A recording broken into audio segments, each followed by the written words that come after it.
Shalom Chavrim, I'm Stephen Ben-Nun. You're watching Israeli News Live. All kinds of exciting things happening today, and we're going to go into this issue about the video we just removed about Obama and the UN General Secretary there. There's a lot of sources we were looking at on this. I'll get into that in just a moment, but before I do, U.S. confirms Jerusalem embassy opening in May, coinciding with Israel's 70th anniversary.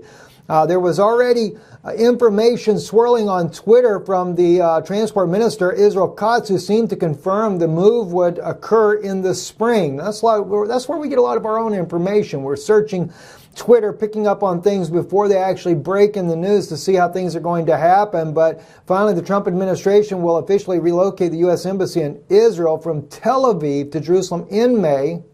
That was timed with Israel's 70th day. A State Department official has confirmed this to the Jerusalem Post today, here on Friday, February 23rd, 2018. Very, very huge move. And you know what's funny?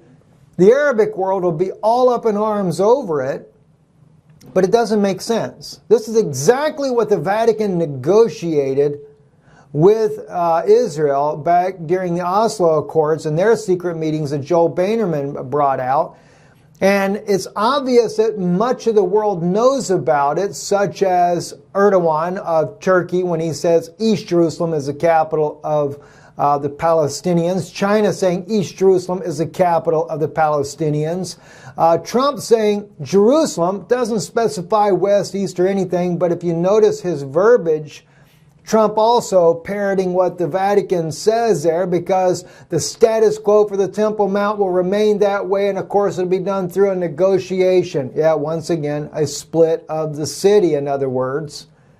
And then we have Simon Tov, that has been on Israeli News Live, showing us that already a two-state deal had been done. Barry Chamish, Joel Beinerman, all of them showing a two-state deal had already been worked out back in 1993 with the Vatican. The two-state deal really is for the Vatican, not for the Palestinians. Although they do get East Jerusalem as their capital, they do get a state. The old city will become an international zone. The UN will be ahead of it there. And so that's one reason why I think there's a lot of speculation swirling about Obama becoming the Secretary General. I'm going to get into that in just a moment, though. Want to go back to this here, though. Also, though, what's really concerning to me as well, though, is that, I mean, not concerning, but even Russia saying that they would acknowledge West Jerusalem as Israel's capital. You know, again, every one of these countries, Russia, the United States, Erdogan and Turkey and China and all these other global players, all of them parroting what the Vatican's already agreed upon. Let me tell you something. Yeah, there's going to come a war, because why? Israelis are not going to go along with the idea of what the Palestinians are going to get in exchange for all of this, but I think they're going to use that war to kind of drive the people out to make it the way they want it to be. Anyway, one other bit of news before I get back into this issue about Obama. This here happens to be one of the top generals from North Korea going to be at the closing ceremonies of South Korea. You want to talk about getting South Korea on edge? Boy, he did it. This is coming out from the Japan Times. It says here, South Korean lawmakers demand execution of North's Olympic delegate. South Korean lawmaker protests Friday over the visit by the top North Korean general for the Pyeongchang Olympics, because they claim that he's a murderer after sinking one of their Corvette ships there back about, I think, 10 years ago? Back in 8 years ago, 2010. They killed 46 people on board.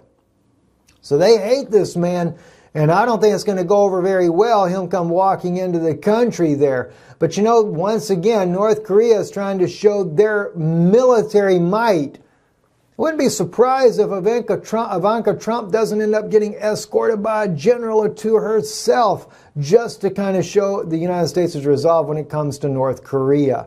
All right, let's get into this issue about President Obama. There was all types of information we were seeing coming out this morning already, such as Julia Anna here on Twitter, and she was posting here in the Korean language Vietnamese language. I have added videos to a playlist on YouTube. Obama announces bid to become UN General. Is something new coming out. Now, that is just one of multiples that were coming out. There were videos everywhere that were already being published about this.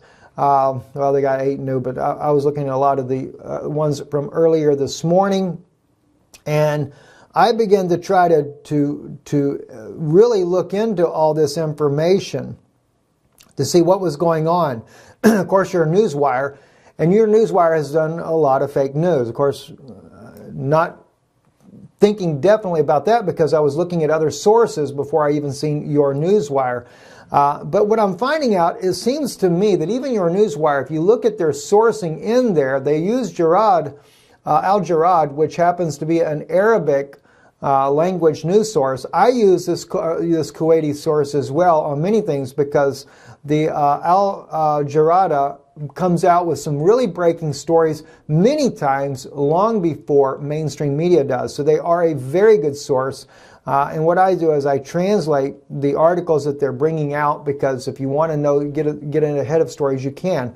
But I went in there, and I should have probably done this before I even released it, but there were already so many sources that were coming out saying it. Even Trendozier was showing that, well, Patriot Newsflash also had put it out that that's what's happening. Trendozier was already picking up the story as well. So we went with the story there, but when I tried to corroborate the information from Al Jarada, I think what the sources that started this all from was the news that was breaking back in 2016, where Barack Obama was talking about being, or there was news swirling that he would be the next UN Secretary General. Charisma News was one of many. Breitbart News brought it out.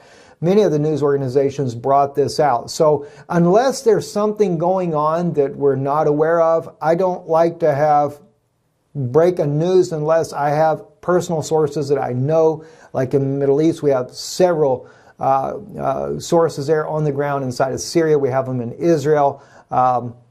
We have people in political circles as well in Europe that we can get with, many journalists around the world that we're in contact with there.